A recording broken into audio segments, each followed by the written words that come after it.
Hi there. Welcome to the Raven's Call. I'm Eric, Wordweaver Shervin, Go Leave the Ridgar Folk here in East Texas, and I'd like to welcome you to the show. This is a show where I ramble on about different heathen-related subjects. We're going to take care of some of the nitty-gritty real quick. If you guys like the videos, if you enjoy what you see, please hit like down below. It helps with getting the videos out to those that might be interested. Hit subscribe, ding the bell so you stay up on my notifications. That way you don't miss any videos that might come out. The more you interact with my videos, the more like them you will see on your channel. Also, the more other people will see my videos because it's getting traction. So if you enjoy it, please interact with that. All of my contact information is down below in the description. Hit me up. Let me know if you've got any questions, anything like that. I'm sure you guys are going to have comments and whatnot. Now, we talked last video about a longer introduction into the runes, and we did the first Aett of the Elder Futhark last week. So this week, we're doing the second Aett, Hagalaz Aett. And again, the god associations with the runes is somewhat loose, largely tied to phonetic associations, alliterations. So it's not to say that, you know, Hagalaz is tied to Hagalaz. That's just something that, as far as I can tell, somebody associated along the way because of that phonetic association with the first letter of Hagalaz being that H sound, and then Hagalaz being the first rune of the second Aett, and that being the Hail rune, being that phonetic association. So I don't necessarily say that Hagalaz tied to Hagalaz, but anyway, you'll see in the video. I hope that format worked okay for you guys last week. It's going to be the same format for all of the videos because each of these, I just did them in sequence because it was easier for me with the rig that I had set up to sit down and film for like 2 hours straight. So you will see as we go through these videos that I start to lose my voice a little bit. That's because I've been talking for 2 hours straight without a break. And so it was just easier to sit down and do it all in one go. So hopefully that's not too much of a deterrent on these.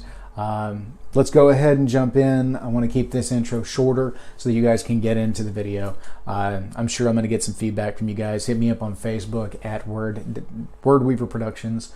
It's down in the description. So, quick note: please don't send me friend requests off of the YouTube channel. Like if you go and find me on Facebook, don't send me friend requests. That's what Wordweaver Productions is for. I try to keep that separate from my own personal page. Simply because it's easier for me to keep track of who I actually know and who are people following me on the show. Trust me, I put everything of actual interest up on Wordweaver Productions, and I don't put a whole lot up on my personal page. I'm putting more and more like my written stuff and things like that on Wordweaver so that you guys have access to it. But anyway, don't send friend requests. They'll sit there forever, or I'll end up declining them. I will accept only those that I've actually had interactions with. But for the most part, a vast majority of those go unseen. Well, not unseen, but unaccepted, simply because my own personal page gets too cumbersome with all of the requests. So I try to keep it to a manageable number so I can, actually interact with the people that I know on there. So anyway, just that. Let you guys know that you can contact me through Wordweaver Productions, and I will reply, feed all kinds of information. This is a busy time of year, so if you message me, if you email me, whatever, it may take me a couple of days to get back to you. Anyway, without any further ado, all of that stuff, let's go ahead and jump in to the second Aett of the Elder Futhark Runes. Keep in mind, these are just my interpretations, so take them with a grain of salt if you want to. Don't put too much stock into what I say. I am still studying myself, but you guys wanted to know what I thought, so here you go. All right, guys, enjoy, and comment down below, all that stuff. You know the deal. All right, have fun. And we're back. All right, this is going to be the second Aett of the Elder Futhark. I'll have done all of that in the intro by now anyway. So, the first rune of the second Aett of the Elder Futhark is the Hagalaz rune. You're going to see this drawn a couple of different ways, all right? I like the double stav in the middle. It just feels good to me. This is one that I find more often. This is the H rune, spelled Hagalaz. And you will also hear it referred to as the Hail rune. And that's specifically because that's what this rune represents. It represents hail. It is the falling chunks of ice that destroy crops, that destroy houses, that injure people. This is again an active rune, but not active on the part necessarily of the individual you're doing the reading on. This is an action rune. This is a state of being, an event, really. It's an event that occurs that is harmful or otherwise damaging to either the scenario at play, the individual that's involved in it. These things vary depending, again, on the context. You're going to hear me harp on context. This rune, frequently known as Heimdall's rune, simply because of the H association, as far as I can tell on all of this. Heimdall's rune is the rune of destruction. It is a damaging point. It is something that is, and this is something that is an event or an action that directly relates to the person involved, and is frequently either a starting point or a disrupting point to the process that they're passing through. You know, we talked before in the previous video about Raido, about that transition, that movement through a scenario or a physical movement. Hagalaz is an action that will either initiate the need for transition, disrupt a transition, whatever it may be. This is almost always a destructive rune. Okay, there's another ice rune that we'll come back to here in a little bit, that takes on a different form, a different understanding of ice. This is the destructive capacity of ice, and it is devastating usually. This is not some little upset. This is usually something fairly significant in a person's life that's either physically or emotionally, psychologically damaging, that initiates a need for transition, a need for growth, a need for reparation, picking oneself up, things like that. So when it comes up in a reading, and I look at its relation to the other runes in the spread, in the casting, you will see that it's usually an impetus that leads to something else, or a warning of dangers that may be ahead. This I frequently see used in warding type of things, like you're trying to protect against this kind of deal. So they'll couple this with defensive runes to try and ward against that kind of a calamity. You will also see it used sometimes with weapons, simply to bring that destructive force forward, to activate that destructive force within the weapon at use. This is not something that's used typically in any kind of peaceful arrangement or ordeal. It doesn't carry that kind of a meaning. So next up we have Nauthiz. Okay, and Nauthiz you will see spelled with a TH, with the Icelandic D, or you will also see it referred to as need, or just straight up need. This is the rune of need. All right. This does, of course, give the N sound to written phonemes, but it's the N in need. This is the need fire specifically. Okay. This is something that is necessary for survival. You will see it represents the central stick and the cross tane needed to start a fire through the old, friction start fire process, and that is what this is. It is a necessity.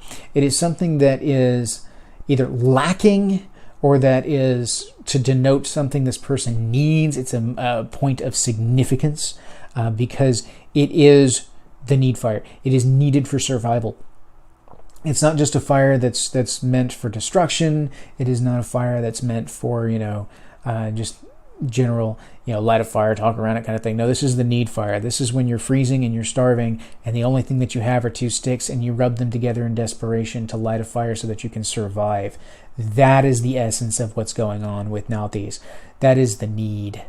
the need fire. It is something that is either lacking and therefore is damaging to the individual or the scenario, or something that denotes that this person needs desperately for this to be part of this. You know, if you're going to go from A to B, then you need this involved.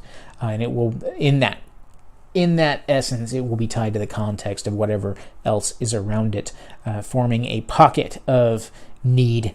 You need to be better learned, you need to be defensive, you need to grow, things like that. So, or it can simply mean that there is something here that you need that you don't understand yet, and you need to understand it, to overcome it, and to move on to the next phase. So, this is Nauthiz. I don't see this one used a whole lot in magic workings as far as just individual rune on things because of the nature of the need.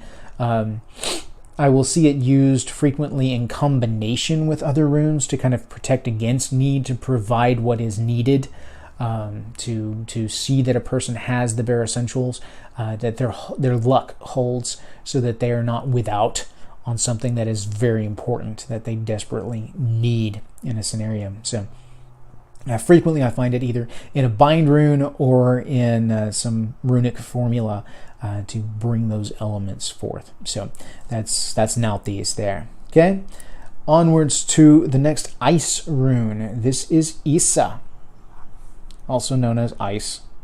And that is the capital I. Isa. It is the long or accented I. Disregard that. It's the E sound. Okay, so it's like the E in need. Isa. Frequently, you'll hear people call it the ice rune. That is what it is. That's what it means. But linguistically, it's the E sound. E.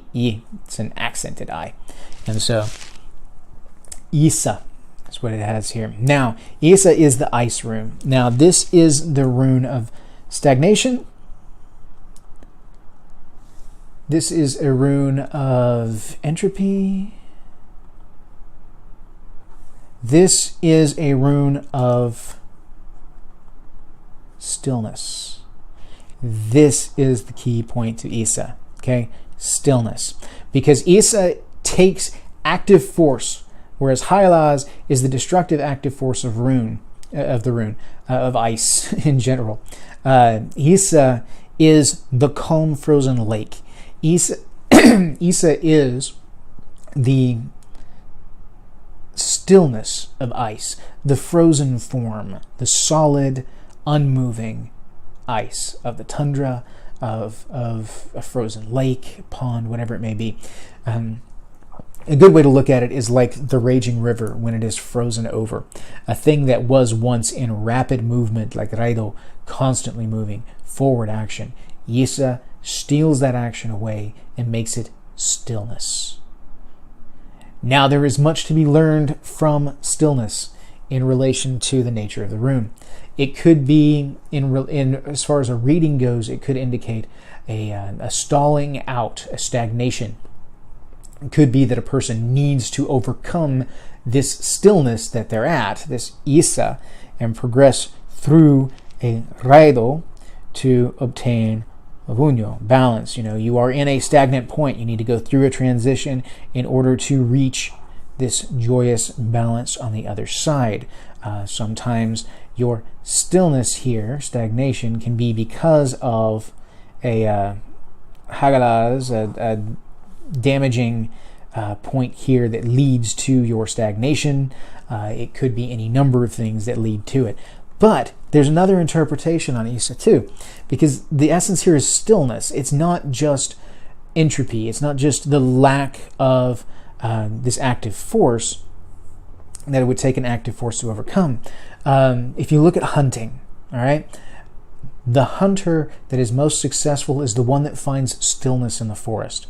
You find prey by seeking stillness and letting the deer come up, not knowing that you are there, and then moving from a place of stillness and patience towards the goal.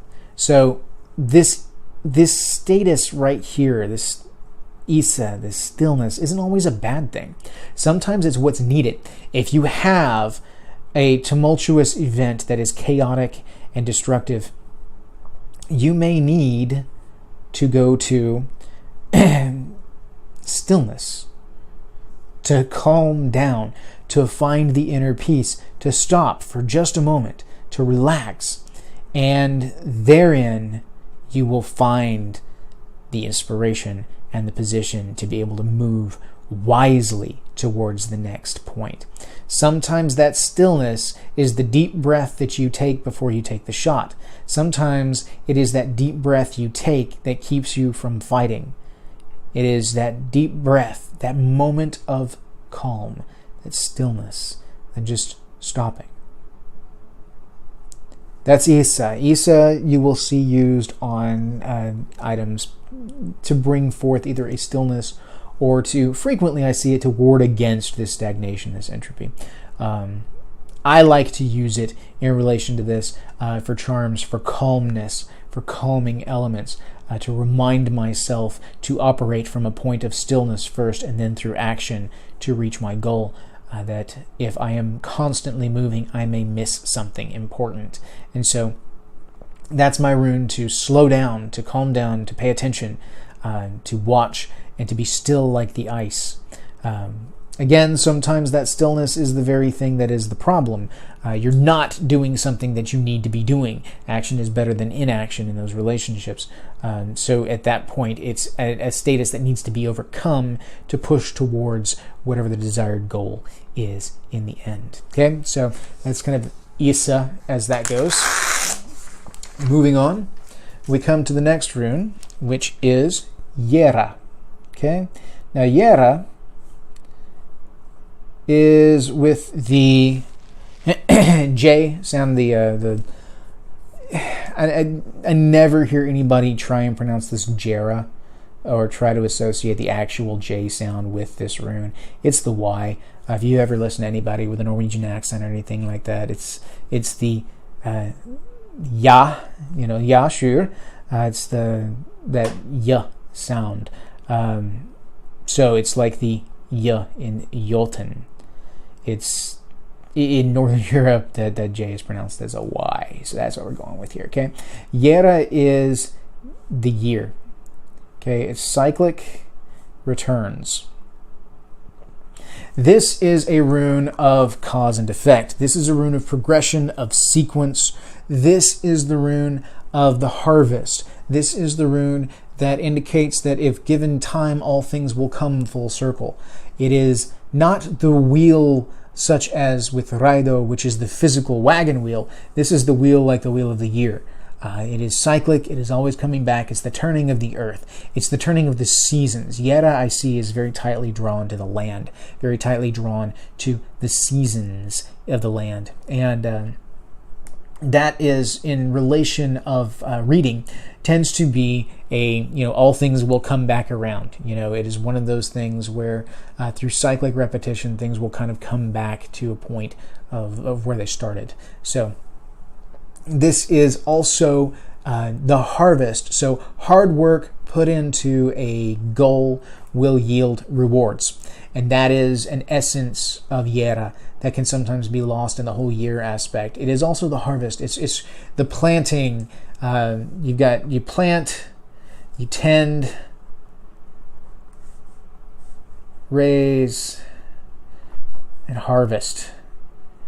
It is this process which the harvest yields seeds, and the seeds go back to planting. Okay? So, that is the essence of Jera here. It is the cycle of life. It is the cycle of growth, the cycle of crops. It is cyclic returns. Actions beget certain events, and those events lead to other events that all feed back into the original system, and it is a circular system. So, this is Jera. Jera is something that I see used in magical purposes to help maintain balance, to help encourage the coming back into sequence of things, things to come back to rights, to see the logical outcome of whatever hard work is put in. Like if you were going to be doing a project and you wanted good gains from it in the end, Jera is one of the runes that you might work into a runic sequence to help bring about the spoils of this hard work, which then will lead to benefits that will lead to future projects, and then the same thing all over again. So it's growth in potential. So it's the planting of the seed and the raising and the harvesting, the getting of new seeds, planting, raising, harvesting, onwards and onwards. So that is Jera, the year. It is a progression. It's an active rune, again, but it is a long game rune. All right, it is not a short-term rune. This is a rune for a drawn-out process. Usually it means there's going to be time involved, like the year. Not to say that a year is what's going on here. The year itself, as far as symbolic for this whole process, more than an actual time frame. I do not find that the runes frequently give us time frames per se, more a progression of events, because time is just simply how we measure progression of events as human beings. So I've got tons of theories on heathen views on time and whatnot, but this is Jera. This is the cyclic year. Find it a lot in binaries, find it a lot in runic sequences for encouraging positive outcomes, positive yield at the harvest point for this process. So onwards we go. Oops, bumping my camera. All right, next up in the rune row is what is called Eihwaz, however you want to say it. This is a rune that I find is a little confusing. And historically speaking, it's a rune that doesn't necessarily give us a whole lot of history on it. It can be kind of difficult to understand where it's coming from and what its exact interpretations are, but it's the yew tree. This I see as a rune of life and death, because the yew tree, if you know anything about the yew tree itself, it is an almost immortal tree. It seems to live almost forever, but it is also highly poisonous. So, Eric, this is what the camera jags with it. It is extremely poisonous, so you can grow this tree for seemingly ever. It's extremely long-lived, so it is like a physical embodiment of life, but in the same, it contains the essence of death. So it is life and death interacted. As such, it becomes a rune of dichotomy. The this and that element, the yin and yang type elements. This is a rune that I see of opposition, of opposing forces, but also it can specifically tie to life and death within a specific reading depending on the context. Frequently what I find is that there is a choice to be made, options on either side of this life and death, two possible outcomes, but coinciding within a single moment in time. So it can also be a rune of duality because of this status here, because the yew tree is both almost immortal and extremely poisonous all at the same time. It is life and death all rolled into one. So this rune takes on an element of duality. So within context, this rune brings in the element of this and that, but it can be this and that at the same time. Again, very heavily tied to context. This is a rune that I have trouble with outside of some kind of contextual flow, simply because it doesn't easily break down into a singular discussion of singular definition. The sound itself is a bit puzzling as well. It's frequently referred to as the EI sound, which is either the long I of like the word ice or the long A of the word gate. It just depends, because if you look at it phonetically, a, gate, Aett. So, or it could be ice. Linguistically, it's a bit confusing. I tend to go with Eihwaz on this side of things, but I've also called it Eihwaz. But that can be kind of confusing when you get to the third Aett where you have Eihwaz. Okay, so frequently I will use Eihwaz just because it helps to break this apart. Okay, so again, this is the U tree, life and death, dichotomy, duality, elements like that. There's also because it is life and death, there is an essence of seriousness as well, a dire situation. So that's an element that can be brought into a reading depending on how this rune relates to and interacts with other runes within the reading. So, all right, that's Eihwaz. Okay, onwards we have Perthro. Now Perthro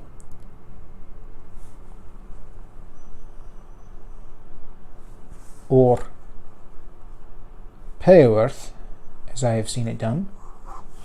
This is the dice cup. Frequently is what I've seen it related to. It can also just be a cup in general, a well.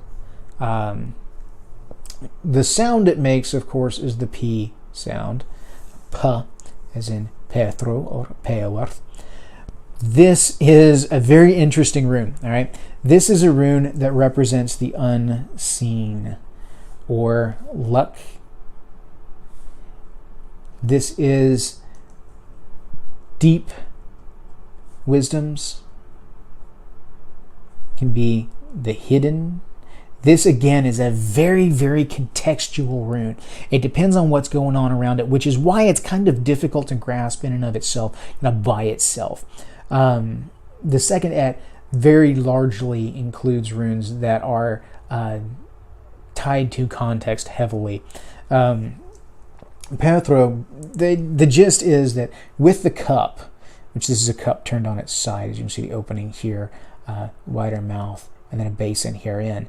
Within the cup, you will find darkness, and one cannot know what is inside the cup without turning the cup over and finding that which was inside.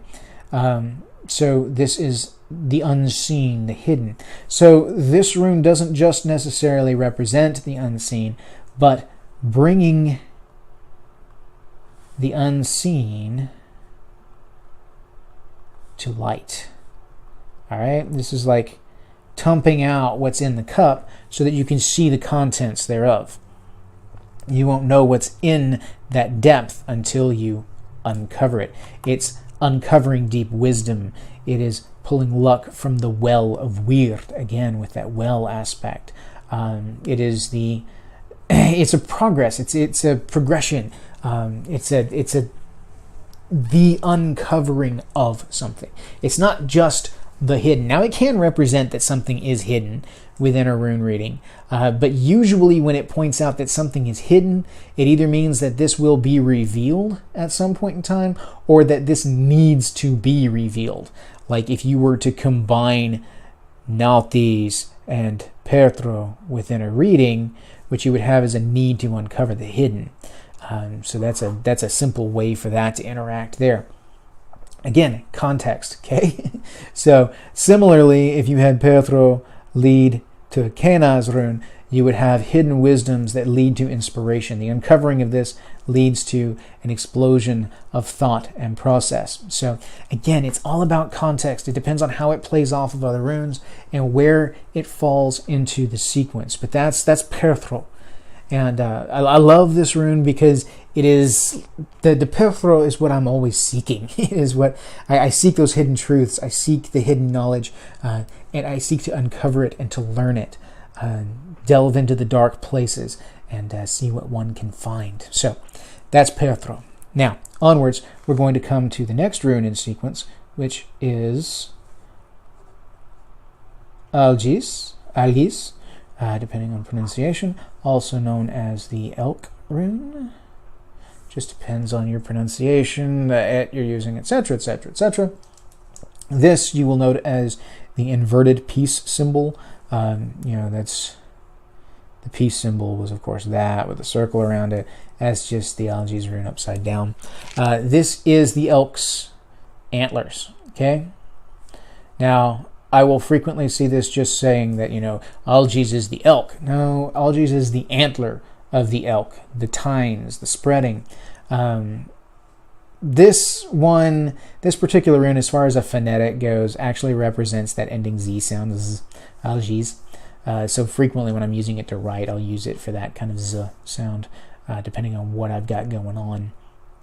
So, such as, if I was to write the, gods, I would probably end it with an Algiz just to get that Z sound, that hard vibrating S. So, this is the elk's antlers. This is also a defensive rune. But unlike Thurizaz, which we talked about in the last video, Thurizaz was an aggressive defense.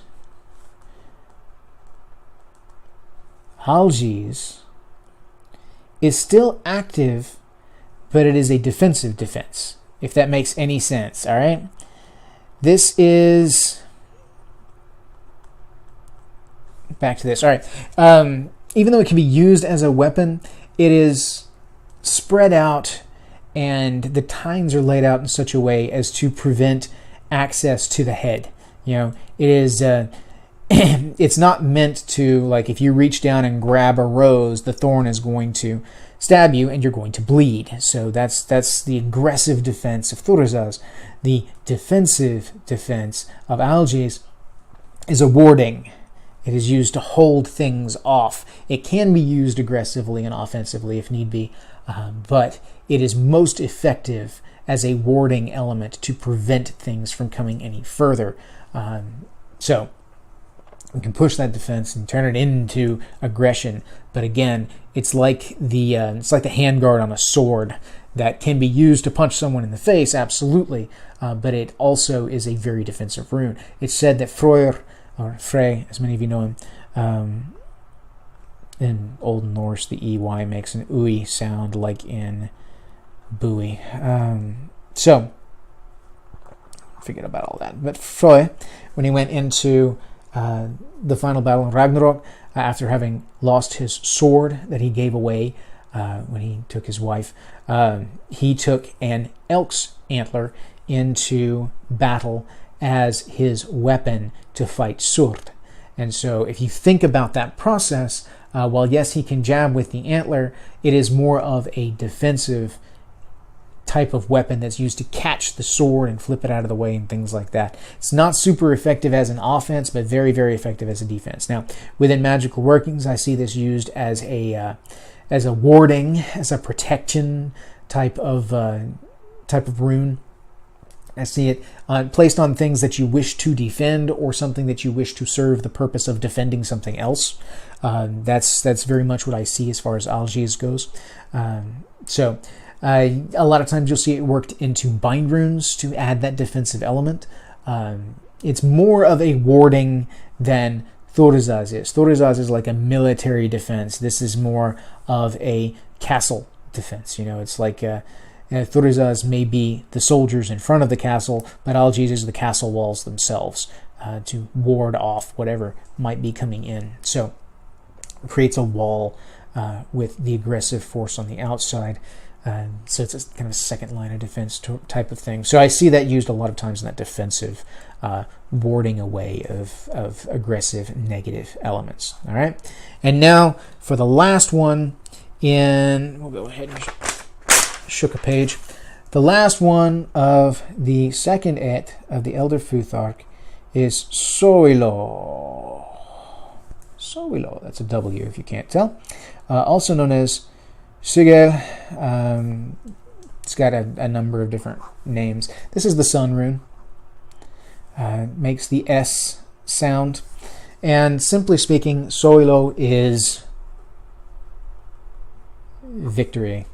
It is active force coming to fruition in victory. It is positive outcomes. But not just positive outcomes, it's desired positive outcomes. I think of this one frequently as the is battle. You will find, unfortunately, for those of you that study history, you know that the SS rune of Nazi Germany was the double sigil rune or Sowilo rune. Part of that's because of their name in German, which doubles the S's, but it's also tied to the victory element of this rune. I hate that they jacked so much of this stuff, which is why you will see the sigil rune or Sowilo rune on a number of gang lists and things like that, as far as it's seen as a racist rune. Runes aren't racist, the idiots using them are. So there's nothing about that in the meaning of this rune whatsoever. I don't care what people say. It's just unfortunate that it was co-opted by a bunch of idiots that followed an insane leader. But this is what we have here. Sowilo is the sun rune. It is the positive outcome. I see this one a lot as far as like victory and overcoming something. If it's in the center of reading, like if you progress from a Hagalaz position through a Sowilo to a Raido to a Vunyo.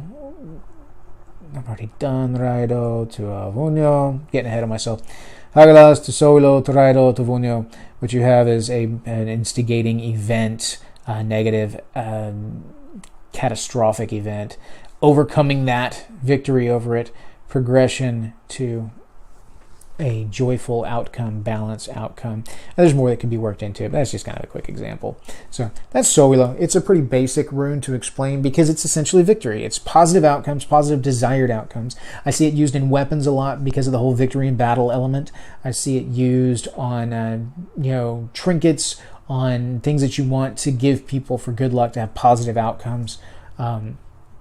I see it in those kind of elements. I see it worked into bind runes a lot to bring that victory element in. This is a very battle kind of imagery-laden rune, and so it has that sig of sigil is in that old root that means battle. Means it's tied to tied to battle, such as Sigurd and the such. So that's Sowilo. So this is the ending of the second Aett of the Elder Futhark. Again, we've hit about a half hour just going on each Aett, which means the spacing here is working out about right. So if you got any questions, you know how to hit me up. We'll come back in the next video with the third Aett, and we'll wrap things up. Okay, so thank you guys for watching. I really appreciate it. Hope that these are helping in some way, shape, form, or fashion. Give it a week, and we'll have the next one out, and we'll discuss the last Aett of the Elder Futhark. I figured this was easier than trying to do an entire episode per rune.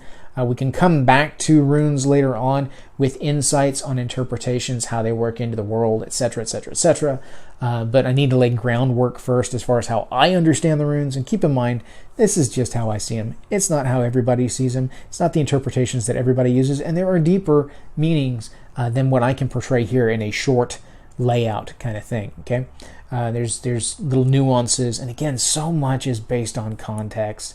A rune like this can completely shift its meaning if it's surrounded by the right kind of runes around it. So it just depends. Sowilo less so because it's more a set kind of thing. It's fairly well established, but things like Perthro, Eihwaz, stuff like that can have varying meanings depending on the scenario and the context. So again, thank you guys for watching. I hope you like these. I hope this is helping.